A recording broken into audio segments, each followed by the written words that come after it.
कहूंगा ख्वाजा साहब के लिए कि आपकी हालत उस बेशरम की है जिसके कहीं पर एक पौधा होगा पंजाबी च उन्होंने रुख कहने हैं ते अगली गल मेरा ख्याल ख्वाजा साहब नूं पता है। सो डॉलर की कीमत अगर बढ़ रही है तो उत्ते टिचरा नहीं करो, उदते शर्म करो, क्योंकि उससे आवाम को तकलीफ हो रही है, उससे पेट्रोल बढ़ रहा है। पूरी दुनिया में पेट्रोल सस्ता हो रहा है, हमारे यहाँ डॉलर बढ़ने से पेट्रोल महंगा हो रहा है, हमारे यहाँ आटा डबल हो गया। ये कहने की बातें हम कहते जाते हैं, गरीब पिस रहा है, उसकी हड्डियों में से निकल रहा है। अब लोग जी नहीं पा रहे, तो इसलिए टिचरे नहीं करें, कर सकते हैं तो शर्म करें, और अगर आप ये भी नहीं कर सकते तो फिर खामोशी इख्तियार करें। ये ना हो कि अवाम इलेक्शन से पहले ही आपका सियासी मुहासबा करे। इलेक्शन तो आप कराना नहीं चाहते, उससे भागना चाहते हैं, आइन शिकनी करना चाहते हैं। तो इसलिए या तो बराबर का मैदान लाएं, इलेक्शन में आए, इलेक्शन लड़ते हैं और पता चलता है। और अगर मुकदमात करने हैं, आपके एक बेटे की एक तस्वीर कुर्सी पे बैठे हुए जहां 7 टिश्यू पेपर का डब्बा भी पड़ा था, लीक हो गई थी, तो आपने पूरे मीडिया में क्या कोहराम मचाया था। हमारे मीडिया में भी ऐसे ही लगा था जैसे अल्लाह माफ करे को करबला के जैसी कोई चीज हो गई है। उस तस्वीर के आ जाने से जो नैब के अंदर सवालों के जवाब दे रहे थे, लेकिन अब क्या कुछ हो रहा है वो आपके सामने है। इसलिए मैं आखिर पे यही कहूंगा कि होश के नाखून लीजिए, ये वक्त भी गुजर जाना है, ये बहुत देर नहीं रहना। वक्त की एक ही खूबसूरती है, जब ये अच्छा होता है ये तब भी गुजर जाता है, जब ये बुरा होता है ये तब भी गुजर जाता है। इसने गुजर जाना है। हमने तो करप्शन नहीं की, इसलिए करप्शन में नहीं पकड़े गए, और ना इंशाल्लाह पकड़े जाएंगे। मैं सामने खड़ा हूं, आपने 2 दर्जन मुकदमात कर लिए हैं, मेरी आपको दावत है, आइए किसी फोरम पे बताइए कि मैंने कोई करप्शन की, कोई आपके पास कोई सबूत है, कोई बात है, इवन कोई इल्जाम है। सबूत को छोड़ दे, सबूत तो इस मुल्क में मिलते नहीं है। आपके पास इवन मेरे पे करप्शन का कोई इल्जाम भी है तो आपको इंशाल्लाह नहीं मिलेगा। अगर होता तो हम बाहर होते। हाँ, शायद मैं बाहर ना होता, मैं सहाला के उसी रेस्टोरेंट में होता, वो जो रेस्टोरेंट या उसको होटल कह लें, जो भी रेस्ट हाउस कह लें उसे, तो मैं वहां होता चंद दिन के लिए, और फिर मैं उसके बाद मैं लंदन जाता या अमेरिका जाता, वहां से सर्जरी करवाता और वापस आके इतनी ऊंची आवाज से बोलता कि आखिर ही हो जाती। तो हमें भी बाजी उस डॉक्टर का नाम बता दें जिससे ऑपरेशन करवाने के एक ही हफ्ते के बाद बंदे की आवाज इतनी ऊंची हो जाती कि माइक्रोफोन की जरूरत नहीं पड़ जाती। तो इसलिए ये दोनों बाजियों को थोड़ा सा पाकिस्तान की इक़्तिदार का एहतराम करना चाहिए।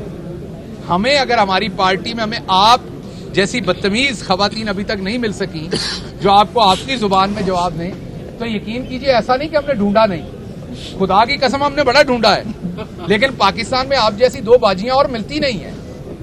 हमने बहुत ढूंढा है, हम उन्हें एमएनए भी बना देंगे, हम उन्हें एमपीए भी बना देंगे।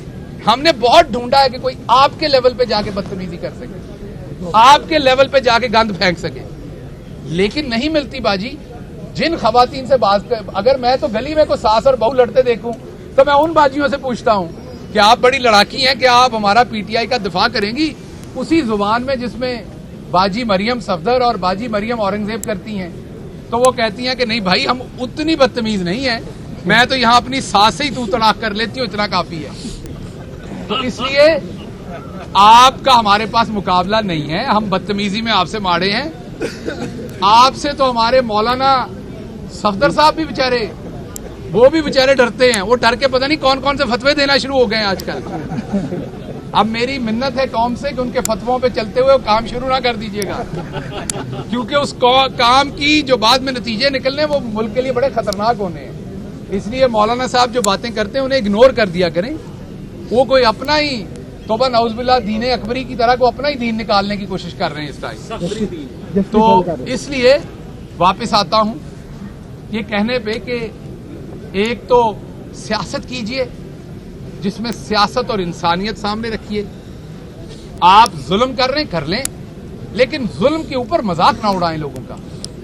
शेख साहब 75 साल के हैं, मैं आपके वालिद गिरामी को जेल में मिलके आया था। मैं पीटीआई की तरफ से वाहिद आदमी था जो 2 से 3 दफा नवाज शरीफ साहब को मिलके आया, उनके साथ मुज़ाकरात किए इलाज कराने के लिए। ये मैंने जो कपड़े पहने हैं इनसे बहुत अच्छे और सलवट के बगैर कपड़े थे और बहुत ही खूबसूरत तरीके से वो जेल में रह रहे थे। तो अगर आप में वो ज़र्फ नहीं है तो कम से कम फिर मौकरी ना कीजिए। At least show some grace, at least show some dignity, at least show some integrity if you have, and even if you don't have then it is even needed more कि आप चुप रहें, कुछ भरम रहने दें सोसाइटी के अंदर। रोने का तो हमारे वो बबलू भाई जो हैं उनकी तरफ किसी ने घूर के देखा तो उन्होंने रोने से चुप नहीं करना। इसलिए ऐसी बातें ना करें। रोना और हंसना अल्लाह मियां ने दोनों इंसानों के लिए बनाए हैं। मुश्किल में इंसान अपने खुदा के सामने अपनी मजबूरी पर रोता भी है और खुशी में हंसता भी है, लेकिन दोनों सूरतों में खुदा को याद रखना चाहिए। इनसे पहले सवाल ले ले। पहले बताइएगा कि आपने कल 2 मरतबा जिक्र किया आस्तीन के साथ, तो आपके गिले शिकवों के बावजूद आपके साथ फिर कोई मरकजी और सूबाई क़यादत नहीं आई, उस पर आप क्या कहेंगे? देखिए, बात यह है कि मैं जब अपना सब कुछ छोड़ के, और जब मैं सब कुछ छोड़ के कह रहा हूं सब कुछ छोड़ के, मैं जब पाकिस्तान आया अमेरिका से, ना मैंने यहां कोई माल बनाया। बहुत सारे लोग, आपको अक्सर लोग कहते सुनेंगे मैं तनख्वाह नहीं लेता। मेरे लिए भी ये अचंबा होता था सियासत में आके, और वो और बहुत कुछ लेते हैं जब वो तनख्वाह नहीं लेते। वो मर्जी के डीसी लगवाते हैं, डीपीओ लगवाते हैं, माल बनाते हैं, तबादले ट्रांसफर सब कुछ करते हैं। लेकिन मैं आपको ये बताता हूं कि ना मैंने तनख्वाह ली और ना मैंने कुछ और लिया, ना उसके पर्क्स लिए। जो तनख्वाह ना लेने पे लोग सियासत में अमीर लोग इसलिए आते हैं कि वो तनख्वाह तो नहीं लेते बल्कि पास से देने को भी तैयार होते हैं, बल्कि उस ओहदे पे बैठने के लिए 2, 4, 10 करोड़ देने को भी तैयार होते हैं, क्योंकि वो वहां से और बहुत कुछ बनाते हैं। ना मैंने वो बनाया, ना तनख्वाह ली, और वहां से सब कुछ छोड़ के आया। वो इसलिए नहीं छोड़ के आया था कि मुझे यहाँ ओहदा चाहिए, मुझे यहाँ को टिकट चाहिए, मुझे यहाँ पर कोई वजारत चाहिए। मैं एक नजरिए पे आया था। मेरे साथ कोई भी ना हो, मैं अकेला हूं, मैं तब भी खड़ा हूं। मैं इमरान खान के साथ खड़ा था, मैं खड़ा हूं। आस्तीन के सांप हो या आस्तीन के न्योले हों, मुझे इससे कोई फर्क नहीं पड़ता। लेकिन ये जरूर है, अभी वक्त पार्टी पे बुरा है, इस वक्त को गुजार लेते हैं। जब पार्टी पे अच्छा वक्त आएगा तो एक एक को अवाम के सामने लाके जूते पड़वाऊंगा अवाम से, और इनको पड़ेंगे, क्योंकि इनमें से बहुत सारे हैं जो दोबारा जब हमारी हुकूमत आनी है तो इन्होंने फिर कोशिश करनी है कि ये किसी ना किसी तरह से किसी ना किसी दूध के प्याले के अंदर ये वाले बिल्ले अपना मुंह डालें। लेकिन इनको खान का नहीं पता, उस टाइम कान पे रख के देगा। जब हुकूमत आएगी तो इन्हें किसी तरह के अवाम के पैसे की चोरी करने की कोशिश नहीं करने दी जाएगी। बताइए कि जेल तहरीक के लिए आपने अपना नाम रजिस्टर्ड करवा लिया? मेरा तो पहले ही कई जगहों पर रजिस्टर्ड है मेरी जान। अभी अदालत ने बताया कि 2 जगह पे ऐसा रजिस्टर्ड है जिसका किसी को भी नहीं पता, मैनू भी नहीं पता। उन्होंने रजिस्ट्री करके छुपा के रख ली हुई है। हुण जी जनाब मेरे नाल उसे चलन दे, आप इकट्ठे जाके रजिस्ट्री करा लेंगे। नाम क्यों नहीं ले रहे आस्तीनों का? साहब बार-बार कब से कह रहे हैं, आप बताएं लोगों को कौन आस्तीन के साथ ताकि लोग बाइकआउट करें। मैं इसलिए नाम नहीं ले रहा कि अभी ये मेरे पार्टी के फायदे में नहीं है। जब मेरी पार्टी के फायदे में होगा तो उनके मैं नाम जरूर लूंगा, जानबूझ के नहीं। मंडेला की मिसालें दी थी अपने ऊपर, कुछ लोगों ने कहा था कि हम नेल्सन मंडेला हैं, हम जेल जा रहे हैं, बाद में वो। आप फवाद चौधरी की बात कर रहे हो, मेरा दोस्त है, मेरा भाई है। और फवाद चौधरी ने जो है जिस तरह की तुसी आवाम हो उहो जिहा तुहानूं नेल्सन मंडेला लभना है। जिहो जिहा तुहाडीआं करतूतां ने नेल्सन मंडेला भी उहो जिहा ही होना है। ते साडे फवाद भरा नूं नेल्सन मंडेला एक्सेप्ट कर लो। ਇਹ ਆਸਤੀਨਾਂ ਦੇ सांपा ਨੂੰ मेरे भरा नाल तशबीह ना दियो, ही इज माई ब्रदर। तो इनडायरेक्ट सवाल ना करें। फवाद साहब ने जेल काटी है, उनका एहतराम करें, उन्होंने पार्टी के लिए जेल काटी है।